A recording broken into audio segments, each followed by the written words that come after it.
Hey everybody, welcome back to the Senators Roundtable. I am here with Paul and Dayton as per usual. Today we're going to kind of get into a roster breakdown, some predictions for the league, and I have a little bit of trivia at the end for you too. So I think this will be a pretty fun episode. It's been a bit negative over the past few weeks, so let's kind of keep some positivity going here, right, Paul? Hey, you got it. To the extent possible. Perfect. So gonna hop kind of right into things. So we're gonna look at the roster. It's depending on who you ask, everybody's gonna have a different makeup for opening night tomorrow, or today when you're listening to this, maybe. Um, Guest appearance by the cat, Dayton. Yeah, it finally happened. So yeah, let's just kind of start right off with the first line. So same one as last year. We got Brady Tkachuk, Tim Stutzle, and Claude Giroux. That's what everybody has penciled in, written in pen at this point. What do you think about that top line sticking together, Dayton? That's great. Yeah, I love it. Giroux worked perfectly with those last year. I think it's smart to keep them together, and Tkachuk and Stutzle are clearly your best guys. So yeah, that's who your top line needs to be. I love it. Yeah, Paul, what do you think of it? I'll go along with that. If it ain't broke, don't fix it. Yeah, and all three of them were setting career highs last year. Giroux in goals, Stutzle in goals and points, and Brady Tkachuk in goals and points. It was a great year for all three of them. Why break it up? Moving on to the defensive pair, we'll just kind of go from the top to bottom of the lineup. Thomas Chabot and Jacob Chychrun. We saw a lot of it in preseason. They worked really, really well together. How you feeling about it going into the season, Paul? Yeah, I like it. Whenever they're on the ice, that's hockey worth watching. So, and I think, this year Chabot could be his year to turn it around and kind of refute all the criticism that he's taken, certainly last year, anyway. Yeah, Dayton, what do you think?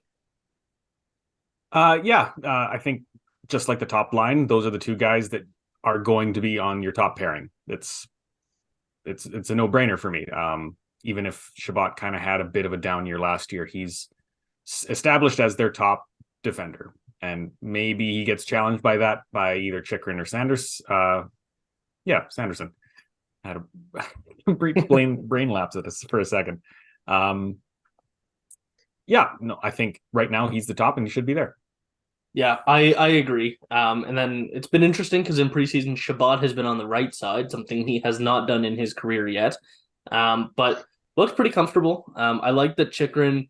People look at Chychrun and his point totals and his goal totals. Like he had 18 goals in the 56 game season. That's insane from a defenseman.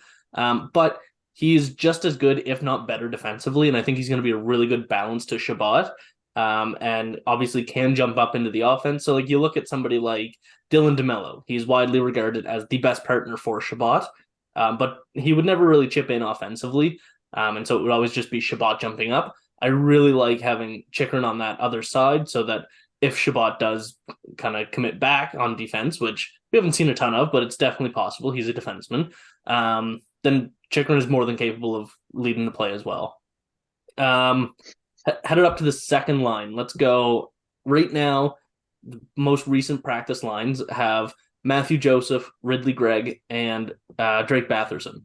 So a lot of question marks in that forward group, or in that line, sorry. Dayton, what do you think of it? So I read your piece on it, the 20 spots, 20 thoughts. And I think I agree with you a lot on, it's weird to see Greig up there, and he's a big question mark. I like that he's getting that opportunity. He's shown that he might be able to handle it. Excuse me. I do think his potential is probably more of a third line guy, kind of that high energy, more of a role player.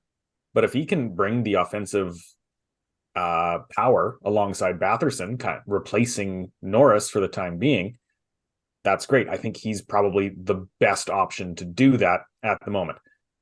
Joseph, crazy good preseason. Massive surprise to see him on the second line, but why not reward the guys who showed that they can handle it? If it doesn't work, move it. That's not a big issue. But for now, I think it's a fun line. It's an intriguing one. And I'd love to see what happens with it. I don't think it has a long staying power. I think that one gets moved pretty frequently. But for now, yeah, let's have some fun. Yeah, okay. Paul, you want to give your thoughts before I kind of dig into it? Yeah, well, what I think you're doing then is spreading out Tarasenko and Joseph on two lines, the second and third. So you've got a little more firepower than you otherwise would have had on the third had you had Joseph back there. The interesting thing, though, is a reader made a comment today, and I was struck by it. And I guess his point was with Greig and Rourke Chartier. If they're your second and third centers, there's a problem. And the problem is this: it's Tarasenko, Batherson, and Kubalik. None of those guys are line drivers, and so the center has to do a lot of the heavy lifting. And so the question then becomes: can Chartier and Greig, can they do that heavy lifting? Not sure about Greig. He's a rookie, right? Not a lot of experience, so that bears watching. Yeah, I'm going to disagree with you, and I think that Drake Batherson is capable of driving a line. You look at not last season, but the season before, 2021-22, he was over a point per game when his season got ended by a high ankle sprain. Last year, it was obvious that the injury was still bugging him. He was healthy enough to play, but he wasn't 100%. And then, mind you, it's just preseason, but he was dominant in preseason. He was arguably the Senators' best player. People will point to Chychrun and Sanderson, but I give that award out to Drake Batherson. And the second line, like, it's more so the third line slotted into the second line at this point. I like having Joseph there to give him at least a fighting chance to get some offense going in his game. He had one good offensive game in the preseason. Otherwise, still a strong preseason, but only one game with true offense sticking out. And then Ridley Greig is just a wild card there. In a fully healthy lineup, I would like to see Greig start in the AHL, just to kind of get some strength, get some potential back in his speed and his level of play at the pro level. But yeah, I'm fine with it. I think that it is the third best line, but slotted into the second line in the forward group. And like you said, we'll get to the third line in a minute, but spreading out the wealth a little bit by putting Tarasenko on the third line, perfectly fine with me. So yeah, moving on to the second defensive pair, we're going to go Sanderson and Zub. Now, fantastic. Could end up being the best pairing that Ottawa has. But what do you think, Paul? Yeah, I mean, Sanderson, that's he's going to be able to fly playing with Zub. And, he's kind of been unburdened, so to speak, by Hamonic. So I think you'll get a lot out of him. I think you'll see that. Yeah, and it's hard to imagine him taking another step, but he only has 77 games. So you're right. Dayton? Pairing reminds me of another pairing from roughly 20 years ago. You had a young kid who was really promising, but you didn't really know what you were getting, and you had more of a veteran presence who was a more kind of defensive guy, and that pair formed the best shutdown group that the Senators have ever seen. And those guys were Zdeno Chara and Chris Phillips. I think that's what you have here. I think you have Sanderson. Yeah, I know. Bold claim. I think, and like maybe they're not quite there yet, but Zub is a great defensive presence. He's kind of fulfilling that Chris Phillips role, and Sanderson is sort of filling in that Sanderson. I'm getting my players mixed here. Sanderson is filling in that Chara type role, bringing that defensive skill with that high offense.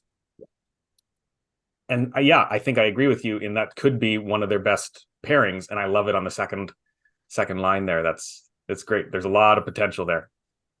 There is, and I am going to strongly disagree that comparing them to Chara and Phillips, I don't think they ever reach those heights. If Sanderson can even sniff what Chara did, that's a huge success.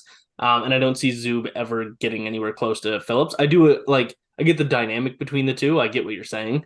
But I think that I'm going to get flamed for this one. I think that Artem Zub is very overrated.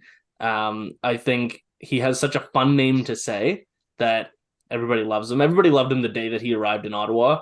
I think that he's still a good top four defenseman, but I think he's a solid fourth defenseman. He had a bit of a down year last year. If he could show consistency from what he was playing like 2 years ago, 100% great. Solid top four defenseman, no issues at all. I do think he's a bit overrated in Ottawa, though. So don't come at me for that one. You think it's fair to say that he's overpaid but not overrated?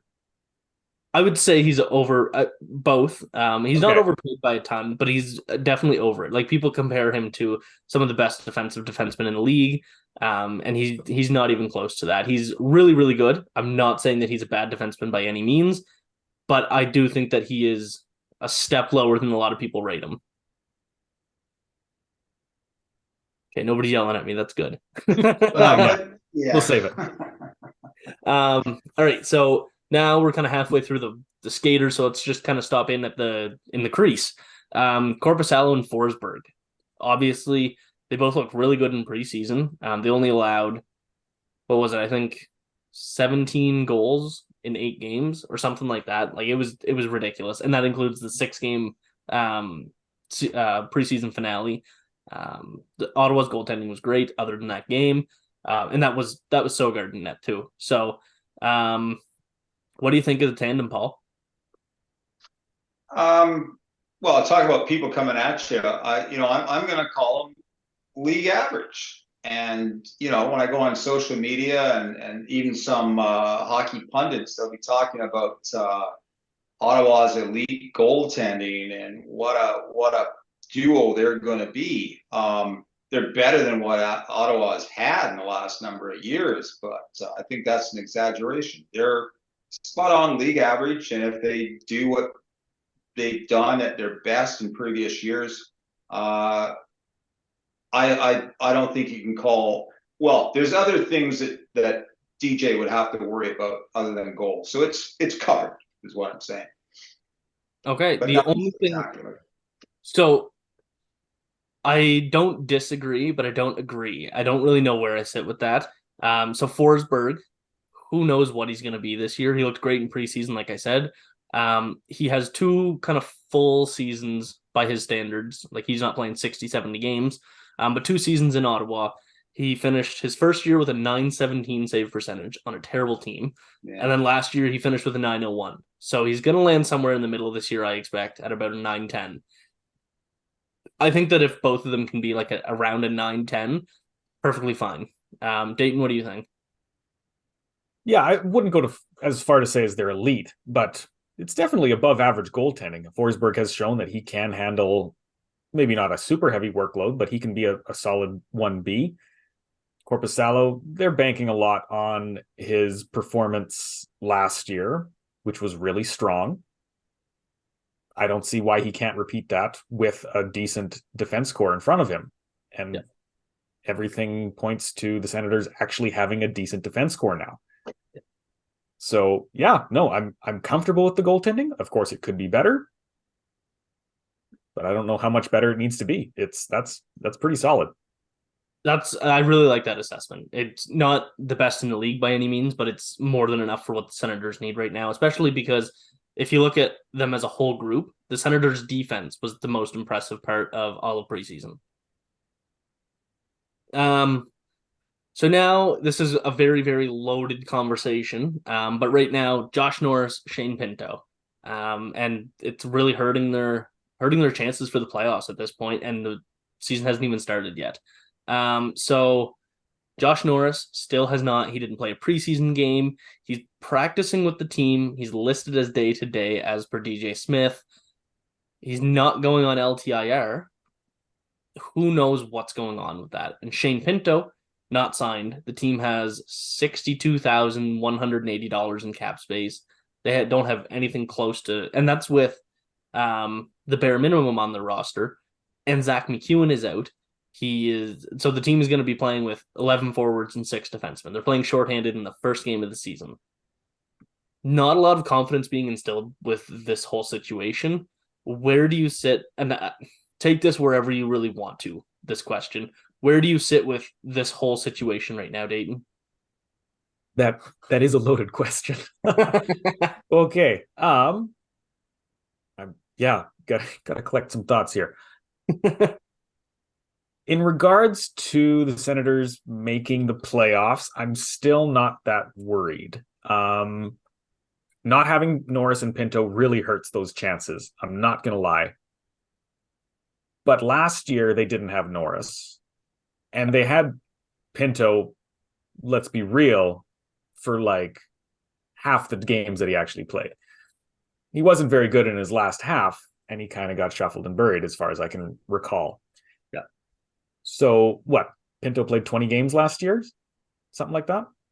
No, he played the full season. Oh, did he? Yeah. Oh, 20 goals. My goodness. 20 goals, yes. Been a surprisingly long day. Okay. Goodness. Yeah, okay. So Pinto was really strong in his first half, not so strong in his last half. And as a rookie, he came in and did really well and then petered off like you'd expect. They still got within 6 points of claiming a playoff spot with everything that went wrong. Yeah. Things are better now. Things are much more put together. They've got a strong defense core. They have solid top two lines, even if that second line that is currently being shown ends up being the third line. The second line they bring in will still be pretty good. And yeah, the above league average goaltending, that should get them the extra points they need to surpass Buffalo and get into a playoff spot, because that's going to be their biggest competition. Potentially Florida too, or Boston, depending on how much they fall. I can't remember if there's any other parts to that. There was wherever you wanted to take Wherever it. I wanted to take it. Yeah, Very open-ended question. I think that's kind of where I sit. Is I'm not too worried yet. If it's November and they still aren't back or signed, yeah, time to be worried.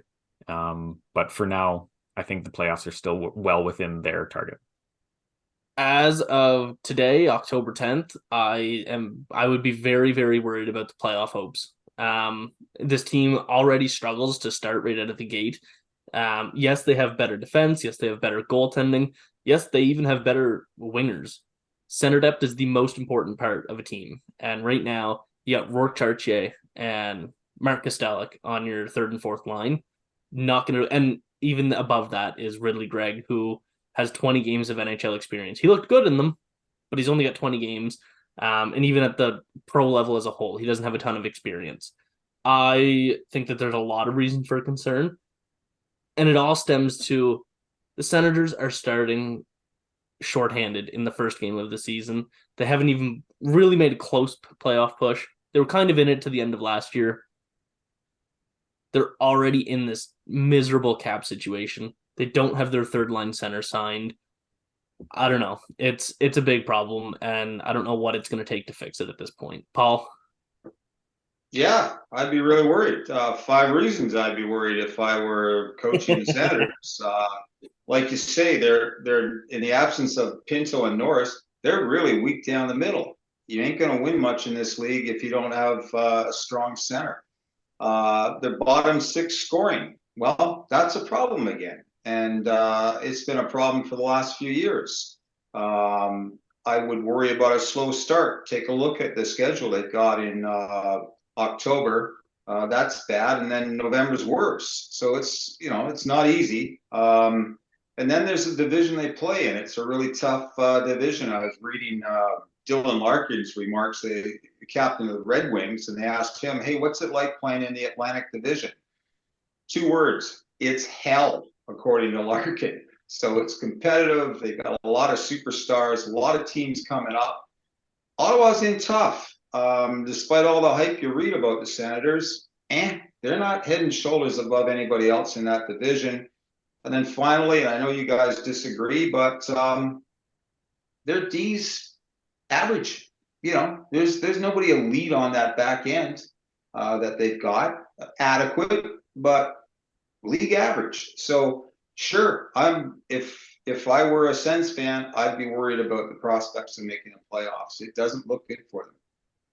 Fair. I like the disagreement and the kind of disparity between our thoughts. So yeah, we're gonna jump back to the roster. Get the third, fourth, and third pair done. So the third line right now projected to be Kubalik, Chartier, like we talked about, and Tarasenko. So Tarasenko did not work very well on the left wing during preseason. Part of it could be the fact that he's not fighting for a job, like we talked about last week with Alex. But yeah, he wasn't a huge standout in preseason, so bumping him down to the third line, spreading out the wealth a little bit, completely fine by me. But having two strictly goal scorers on the same line on the third line, a little bit kind of, I don't know how it's going to work out. I might bump Kubalik up and put Joseph down. What do you guys think? We'll start with you, Paul. Yeah, well, I wouldn't have tried to balance out the second and third lines by splitting up Tarasenko and Joseph between them. But the more I think about it, yeah, probably makes sense. Chartier, he's unproven at center. You're going to want to support him. Kubalik, we'll see. Proven commodity, but yeah, probably. Yeah, it's not a bad decision at all. I can live with that. Yeah, and Chartier's looked pretty well. He only played 6 games with Ottawa last year. He looked fine in them. Didn't get any points, but he could hold his own. He wasn't a huge liability or anything. Dayton, what do you think of that trio? Seeing Tarasenko on the third line is concerning. He should be a second line player or a first line player. At this point, he hasn't shown that he can be, but I'm hoping that he will be because he's making top 6 money. Yeah. The rest of them, I'm totally comfortable with. Kubalik was supposed to be a third line guy, and that's where he is. And I don't appreciate all of the hate that you're throwing Chartier. That is a guy who I think could be the surprise of the Senators if he sticks with the team. Wow. Yeah. So he is a kid who has not had a lot of chances to play, despite coming into the league when he did as a pretty decently rated prospect. I'm sorry, the cat's on my lap again. He had pretty good junior numbers. I think there was even a 100-point season, if I recall correctly. I don't have the stats in front of me. But then he gets injured, and I think it's a pretty significant sickness that he ends up fighting through. Pretty amazing story. I can't remember all the details, unfortunately. He's just getting his feet back under him with the Senators. And now they're giving him a shot on the third line. That's a guy I would watch out for. He could prove to be really effective in that limited role. Okay, we're going to come back to this then, Dayton. Maybe in November. Fantastic. Right. I look forward to proving you all wrong. Yeah. Hey, you got a black cat on your lap there. You better. I do. Yeah. He left for the weekend, and he has been very affectionate since we got back. Yeah. Hey, so go ahead. I did just pull up Chartier's stats. He had 82 points in 58 games in the WHL. That was his best season. Was it? Okay. Quite a few years in the AHL. I was actually just kind of doing a little bit of research. So he was drafted in the 5th round by the San Jose Sharks in 2014. And there's actually a post on thehockeywriters.com about how he could be a dark horse headed into the 2015 Sharks training camp. So he was very highly touted at one point. And there was a quote, and I'm not sure where it came from. I just saw some posts about it today. That he knows that he has another offensive step in his game that he has not been able to hit yet.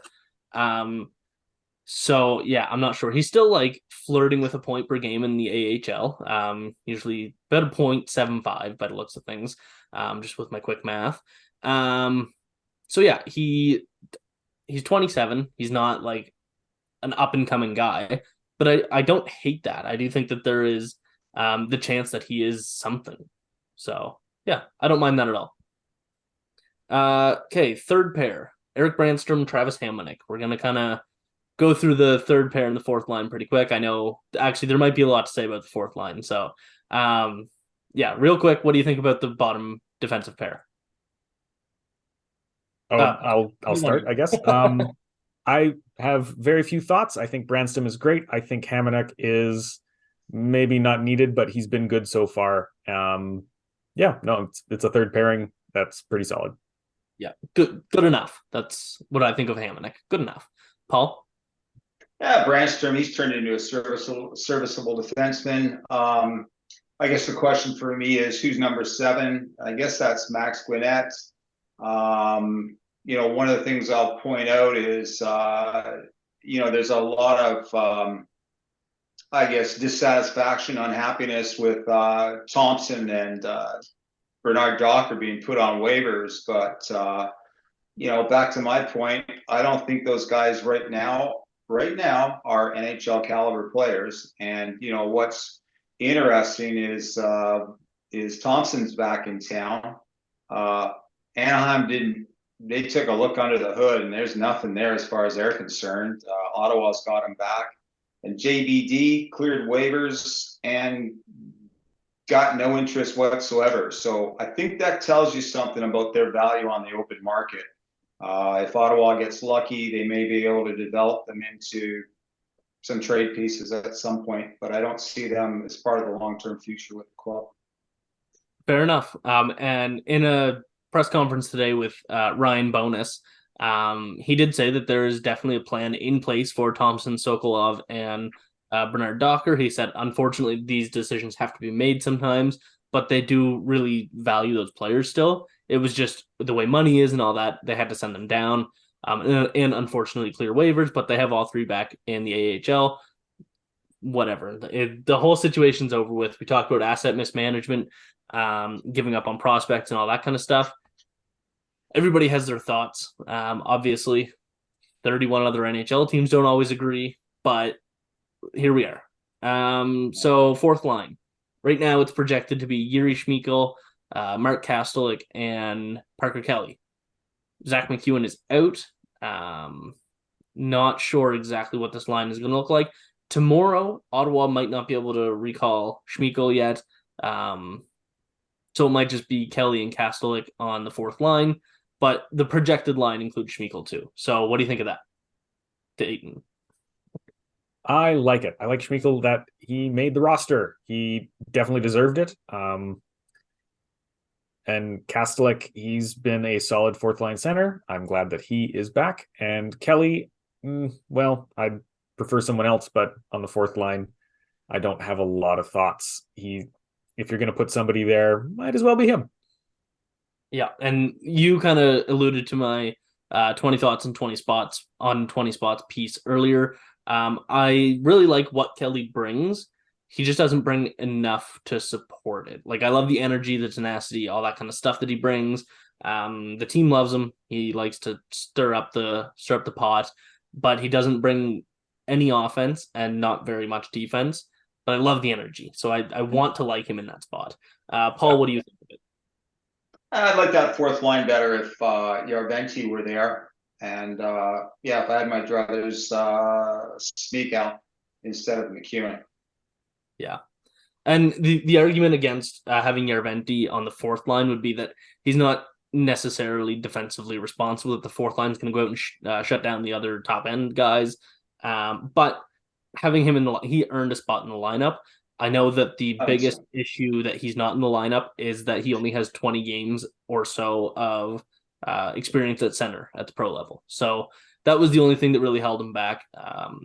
There's not really a winger spot open for him, but if you have more experience at center, he would be on the third line right now.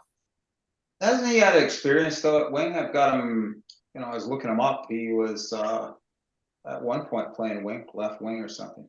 Yeah, he was a winger, but there's no wing spots for him to really fight for that aren't a fourth line shutdown role. Yeah. So if there was a spot on the third line that he could have fought for, he might have got that.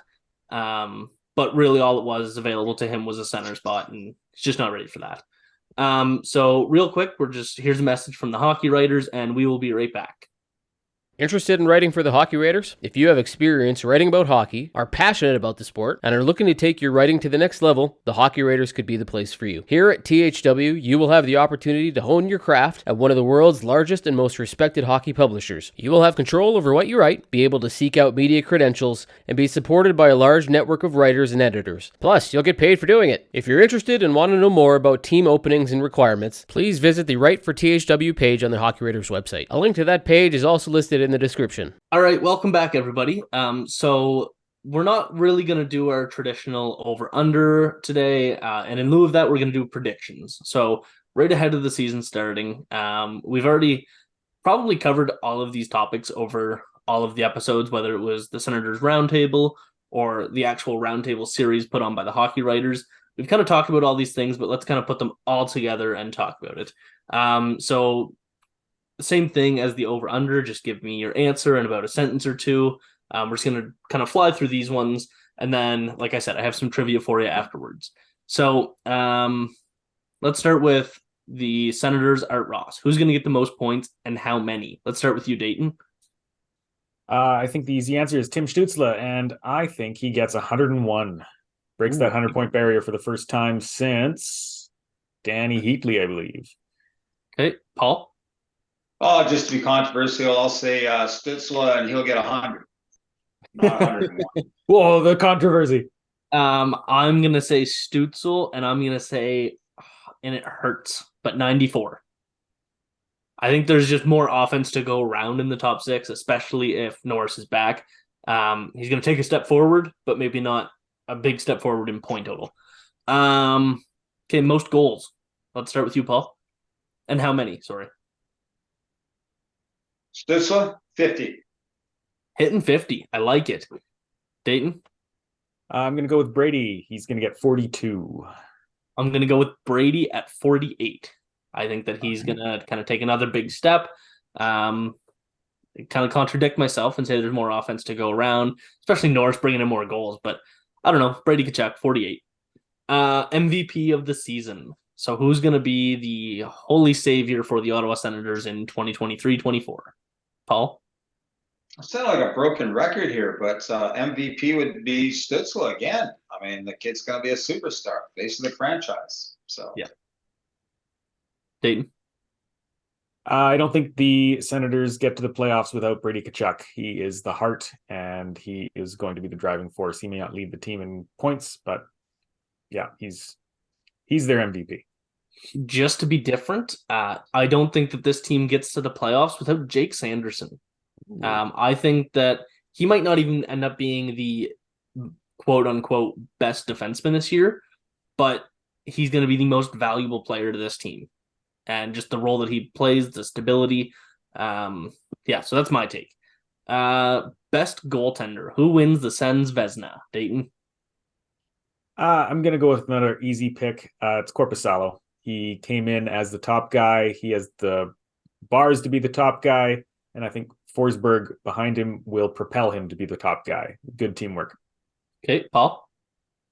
I'm taking Forsberg. I just am not completely sold on Korpisalo. There's enough questions in his past with his health and his performance. He hasn't been consistent. So I'm going with Forsy. All right. I want to be different and go with Mads Søgaard, but I can't. I have to break the tie here. I'm going to go with Korpisalo, just because the standard is higher for him right now. There's more pressure on him, and I think he's going to kind of pull through that. Most surprising player of the year, Paul? I'm going to go with Ridley Greig. He's going to surprise. Yeah. And how do you think his season's going to go? How many points? Greig, I think he could be a 35 point guy if he plays the whole season. All right, so he's got a lot of spunk. Yeah, he had 9 and 20, so that kind of matches up to about 35 points. Dayton, what do you think? Yeah, spunk is a good way to describe Greig. I think that's all he's made of. But my surprise is, surprise, Rourke Chartier. I think he could flirt with 40 points the longer that Pinto and Norris are out. I think he can support that bottom six, I want to see what he can do, and I have the ultimate faith. Wild predictions. Let's do it. Fair enough. For me, I think it's going to be Drake Batherson, and it's not going to be a huge surprise to see him have an incredible year. But I do think that he can get back to that almost point a game mark. He was at 62 last year, I believe, so not a huge step, but I think that he's going to be a lot better than last year and surprise a lot of people. Most disappointing player. So not necessarily the worst player on the lineup, but based on your expectations of them right now, the most disappointing. Paul, let's start with you. Well, I won't be popular in saying this, but I think it's going to be Tarasenko. I've just got a bad feeling about the guy. He was a big zero in the preseason. He needs a center to score, and the Senators are weak down the middle, and he's just not a line driver. So the other thing, too, is frankly, he was a bust last year, 18 goals. I think there's some redemption that he's got to demonstrate this year. Right, and that's could be a hot take, but also could be kind of understood and justified. Dayton, what do you think? I was actually going to say Tarasenko as well, but I won't now because I want to be different. And I can see a world where he pulls a Giroux and comes out solid on that second line and finds his game again and somehow posts career high totals. No one saw it with Giroux coming. Yeah, maybe Tarasenko. But I think the most disappointing, this actually might be even a hotter take, Matthew Joseph. He had a great preseason. That's preseason. I think we are going to have some very tough realizations that, yes, this is still Matthew Joseph, and he's a 20-point guy. Maybe 25. That's where he is. That's where he'll be. That's not where his expectations are right now. So, all right, I'm going to go. And so the bar is not super high with this player as it is. Kind of like with Joseph. The bar is not super high, but he might still underwhelm in that. But I'm going to go with Mark Kastelic. I did not really like what I saw from him in preseason. There was no offensive, I'll use the word spunk again. There wasn't too much going for him there. He was all right defensively. He wasn't crazy physical like he was last year. I don't know. And it might be that he feels like he has that spot locked in. I wasn't super confident in his play through preseason. So I think he might be a little bit disappointing. But I hope we're all wrong just for the sake of a playoff push. So yeah, that's back to the negativity we are. All right. Realism. We already talked about this one too. But team point total and playoffs. What's your prediction for that, Dayton? I think they can hit that 92. It's only going to take a couple of more wins. Yeah. And that's what it took last year for the Panthers to get in to the playoffs. So I think they get right onto that bubble with like a low 90s point total, and I'm going to pick 92. Fair enough. Paul, sorry. Yeah, I'm going to say they're going to get 96 points. And the reason for that is I think you're going to need 96 points to make a wild card spot. I don't think 92 or whatever it was last year might have been a little higher. I don't think that's going to cut it, not in this division. Yeah. I don't want to be the negative Nancy here. I'm going to go 89 points and just missing. And I think that it's going to be because of this first month. I think January on, they're going to be one of the better teams, maybe even in the league. They were last year.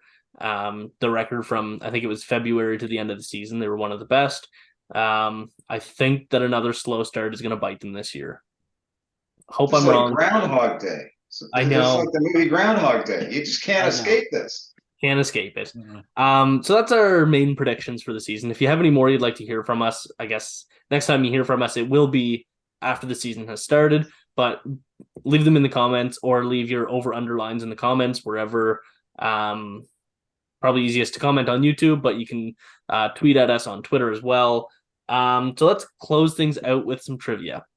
So the way this is going to work, I'm going to ask you both the same question at the same time. Just give me your answer. Yeah, so I have best 2 of 3 here. Dayton, you already ruined one of the questions. Oh, no. It was who has the most points in one season for the Senators. You already said it was Heatley. So this isn't one of the questions anymore. I looked up another one that is very, very difficult, and I don't expect either of you to get it. But just for fun, how many points did Heatley have in that season?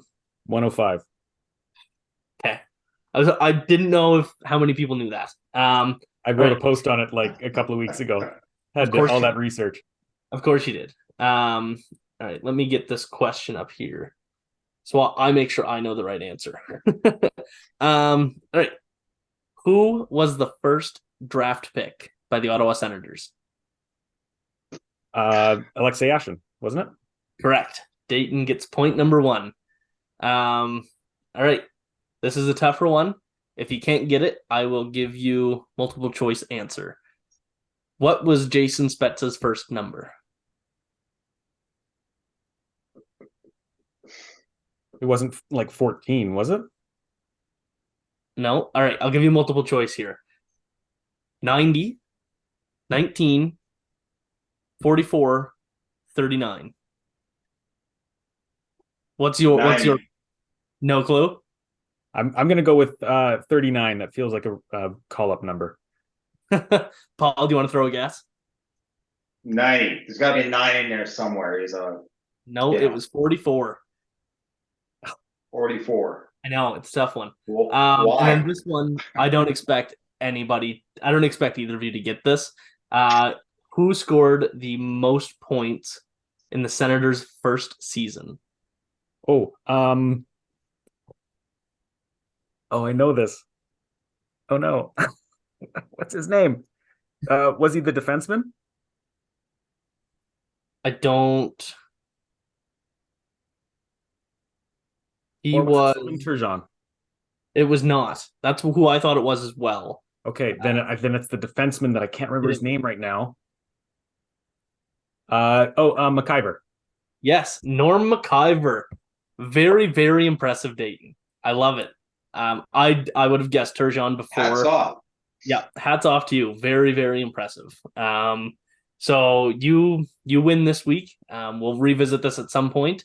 And yeah, so we're usually going to stick with our over-under, but just a little bit of fun trivia. I like the trivia. That's fun. I'm very, very impressed with you, Dayton.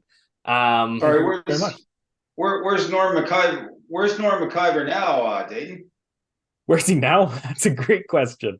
I know he came from Edmonton. He was part of the expansion draft in that year. He was from Edmonton. I like it. Yeah. So, and I think his last season was like 1998, 99. Yeah, he didn't do much after the Senators. They gave him his one opportunity to score points, and he took it. Yeah. I do have actually one more question that I know the answer to. This isn't part of the trivia. I want to know if either of you can get it. Dayton, you might have a bit of an advantage here. You might already know the answer. Who was the last player to play for the Senators that was born in the USSR? Not Russia, but the USSR. Ooh. Volchenkov. No, more recent than that. More recent. Was it Kovalev? No. Not Alexei Kovalev? No. Also the same player, the last player born in the USSR to play for the Toronto Maple Leafs. Ooh. Oh, we have news from Matthew, our producer, saying that Norm McIver is the associate general manager of the Chicago Blackhawks. I did not know that. That's cool. There you go. Thank you, Matthew. I'll give it to you just for the sake of time. Is it Zaitsev? It is Nikita Zaitsev. No way. Wow. Just that last year that it was considered the USSR. Which is 91? Yes. Very, very impressive. Dayton, you blow my mind. So yeah, that's going to conclude for useless facts. That's going to wrap up everything for today.